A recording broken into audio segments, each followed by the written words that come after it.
तिरंगा लहराए मोदी, जलने लगे विरोधी। दूसरी हेडलाइन, वोट बैंक के लिए कब तक नफरत फैलाएंगे ओवैसी। तीसरी हेडलाइन, तिरंगा लहराए मुसलमान, भड़का रहे भाईजान। भाईजान मेरे ख्याल है यहां पर भी ओवैसी का जिक्र हो रहा है।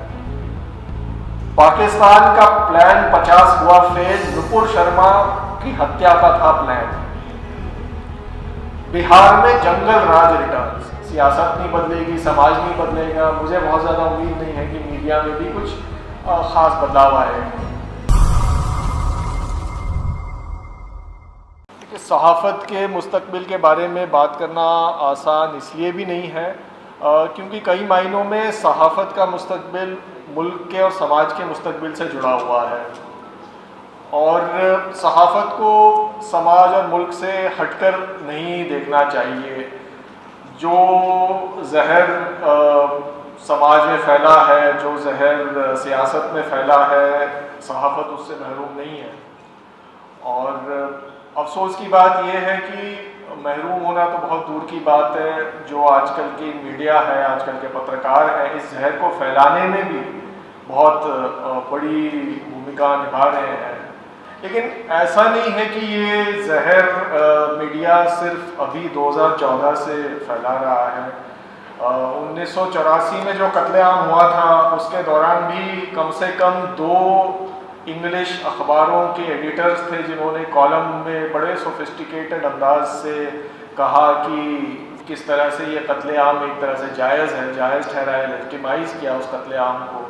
तो ऐसा नहीं है कि ये पहले भी मीडिया ने ऐसा नहीं किया है, पहले भी मीडिया ऐसा करता आया है, लेकिन जिस स्केल पर अब हो रहा है वो 1984 1990 के दशक से बहुत अलग है। 2002 में भी हमने जो गुजरात में कत्लेआम देखा उसको भी टेलीविज़न में काफ़ी लोगों ने देखा, लेकिन तब से अब तक भी मीडिया का जो पूरा लैंडस्केप है बहुत ज़्यादा बदल गया है। खबरें या सच हों या झूठ हों वो अब पहुंच जाती हैं, हर कोने तक पहुंच जाती हैं। मीडिया किस किस्म की बातें फैला रहा है, मैं उसके लिए आपसे बस सिर्फ एक चैनल के कल के हेडलाइंस में आपसे शेयर करना चाहता हूं। ये है जी हिंदुस्तान चैनल है, इसमें कल की मैं 5 हेडलाइंस आपको पढ़ के सुनाना चाहूँगा। तिरंगा लहराए मोदी, जलने लगे विरोधी। दूसरी हेडलाइन, वोट बैंक के लिए कब तक नफरत फैलाएंगे ओवैसी। तीसरी हेडलाइन, तिरंगा लहराए मुसलमान, भड़का रहे भाईजान। भाईजान मेरे ख्याल है यहां पर भी ओवैसी का जिक्र हो रहा है। पाकिस्तान का प्लान 50 हुआ फेल, नुपुर शर्मा की हत्या का था प्लान। बिहार में जंगल राज रिटर्न्स। तो यानी 5 हेडलाइन में से 4 हेडलाइन ऐसी हैं जो अक़लियतों को टारगेट कर रही है और एक हेडलाइन ऐसी है जो विपक्ष को टारगेट कर रही है।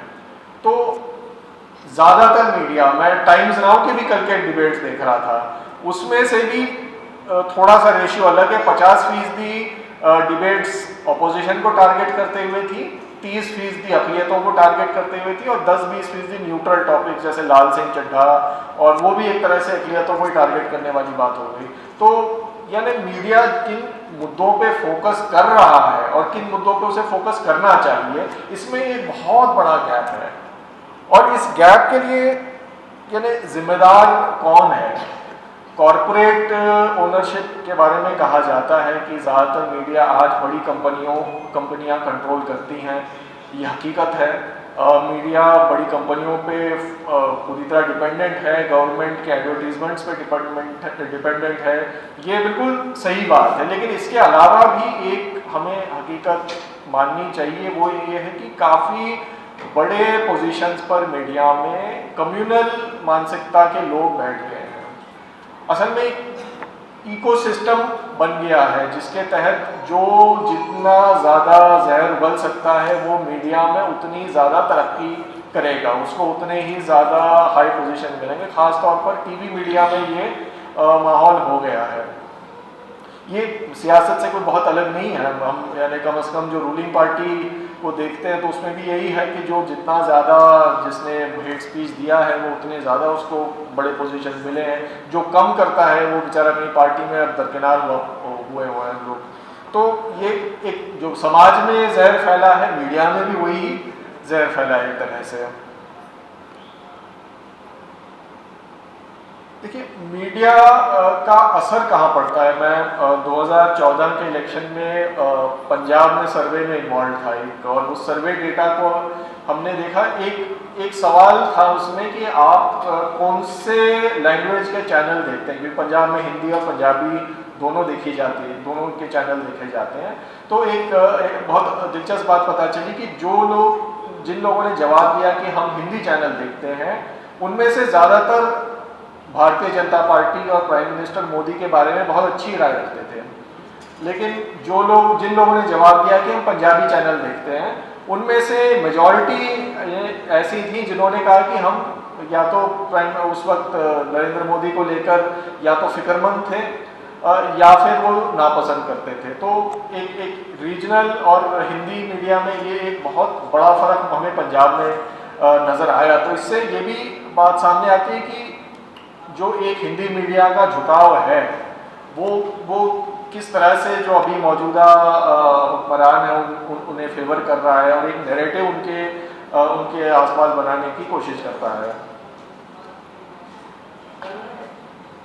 मीडिया को ये कॉर्पोरेट ओनरशिप और कम्युनलाइजेशन के अलावा एक और किस्म का खतरा है आज की तारीख में, और वो है कि पुलिस के ज़रिए, एनफोर्समेंट डायरेक्टरेट और तमाम जांच एजेंसियों के ज़रिए जो मीडिया को डराने की कोशिश की जा रही है, जो अपनी ड्यूटी निभा रहे हैं पत्रकारों को अरेस्ट किया जा रहा है। आसिफ सुल्तान को आज 1455 दिन हो गए हैं जेल में। सिद्दीक कप्पन को 610 दिन हो गए जेल में। ये दोनों जर्नलिस्ट क्या कर रहे थे? सिर्फ अपना काम कर रहे थे। इसके अलावा कोई ऐसा उन्होंने काम किया नहीं जिसके वजह से उन्हें ऐसी सजा दी जा रही है। इसके अलावा सुब्रमणी साहब ने मोहम्मद ज़ुबैर का जिक्र किया, मोहम्मद ज़ुबैर को जेल जाना पड़ा, सही बात है। साथ में बलिया में जिन जर्नलिस्टों ने जो वहाँ पर पेपर लीक स्कैम जिन्होंने एक्सपोज किया, मनोज गुप्ता, दिग्विजय सिंह और अजीत ओझा, उनको जेल जाना पड़ा, अभी बेल में बाहर आए हैं ज़ुबैर की तरह। तो ये यानी जेल किया जा रहा है। न्यूज़ क्लिक के ऑफिस में ईडी की रेड पड़ी, क्विंट के ऑफिस में ईडी की रेड पड़ी, मीडिया वन को केरला में काफ़ी वक्त तक बैन रखा गया। ये सारी मीडिया ऑर्गेनाइजेशंस में से कोई भी ऐसा ऑर्गेनाइजेशन नहीं है जिसने कोई कानून तोड़ा हो या मुल्क के खिलाफ बात की हो। ये सिर्फ न्यूज़ रिपोर्ट करने की सज़ा मिल रही है मीडिया ऑर्गेनाइजेशंस को और इन जर्नलिस्ट को। एक पहलू और है जिनके बारे में बात कम की जाती है मीडिया के कॉन्टेक्स्ट में, वो ये है कि जो मौजूदा हालात हैं मुल्क के और सियासत के, उसका सहाफ़ियों की सेहत पर, ख़ास तौर पर उनकी दिमागी सेहत पर क्या असर पड़ रहा है, और जो स्ट्रेस और मेंटल हेल्थ के इश्यूज़ हो रहे हैं आजकल सहाफ़ियों को, उसके बारे में बात ज़्यादा की नहीं जाती। और जो दिमागी सेहत के साथ साथ उनके माली हालात पे जो असर पड़ रहा है, जो ईमानदार जर्नलिस्ट हैं उनके, मैं मिसाल के तौर पर हमारे एक बड़े जवान साथी थे अखलाद खान, फ्रीलांस जर्नलिस्ट थे और हेट क्राइम्स पे और कम्युनलिज्म पे बहुत रिपोर्ट किया करते थे। दिल्ली दंगों पे रिपोर्ट किया, बल्कि जहाँ हेट क्राइम दूर के इलाकों में भी अगर होते हैं या बंगाल के ग्रामीण बंगाल में हुआ, उस पर भी अखलाद रिपोर्ट कर रहे थे। अखलाद का इंतकाल हो गया। उनके सारे कलीग्स ये बताते हैं कि वो स्ट्रेस के वजह से उनकी यानी उनके हार्ट में प्रॉब्लम हुई और उस वजह से इंतकाल हुआ। पवन जायसवाल, जिन्होंने मिर्ज़ापुर में नमक रोटी जो बच्चे खा रहे थे मिड डे मील में, उन्हें सिर्फ नमक और रोटी दिया गया था, वो बात सामने आई। पवन जायसवाल अपने कैंसर के इलाज के लिए पैसे नहीं इकट्ठा कर पाए, पवन जायसवाल का इंतकाल हुआ। तो इस तरह से भी जो ईमानदार जर्नलिस्ट हैं उन्हें इस तरह से भी इंटिमिडेट किया जा रहा है, उनके हौसले को तोड़ा जा रहा है, क्योंकि उनके माली हालात, उनके हेल्थ और मेंटल हेल्थ पे असर पड़ रहा है जो जो बाकी मुल्क में चल रहा है उसकी वजह से। तो मुल्क में फ़िलहाल सहाफ़त इन तमाम मरहलों से गुज़र रही है। अब मुझे बहुत ज़्यादा उम्मीद नहीं है कि हालात बदलेंगे, चूँकि जैसा कि हमने पहले भी कहा, जो मीडिया के हालात हैं वो काफ़ी हद तक सियासी हकीकत से और जो बाकी इंस्टीट्यूशंस हैं, जुडिशरी, प्रोब एजेंसीज, इनसे मीडिया का जो मुस्तकबिल है वो जुड़ा हुआ है। जब तक सियासत नहीं बदलेगी, समाज नहीं बदलेगा, मुझे बहुत ज़्यादा उम्मीद नहीं है कि मीडिया में भी कुछ ख़ास बदलाव आएगा। लेकिन ऐसा नहीं है कि मीडिया में बिल्कुल भी अच्छा काम नहीं हो रहा है। ख़ास तौर पर रीजनल मीडिया में थोड़ी बहुत मुझे इंग्लिश और हिंदी मीडिया के मुकाबले उम्मीद नज़र आती है। पंजाब में जो मीडिया है वहाँ पर ताल्लुक़ ज़्यादा रहा है मेरा। वहाँ रीजनल मीडिया काफ़ी अच्छी तरह से काम करती है। केंद्र सरकार, राज्य सरकार, पुलिस, सबको वो कटघरे में खड़ी कर देती है जब ज़रूरत पड़ती है तब। गुजरात में कम से कम कोविड के मामले में और जो लोकल मिसगवर्नेंस है उसको हाईलाइट करने के मामले में रीजनल मीडिया ने बहुत अच्छा काम किया है। और आज भी कुछ हद तक Gujarati regional media Hindi media के मुकाबले इंडिपेंडेंट माना जा सकता है।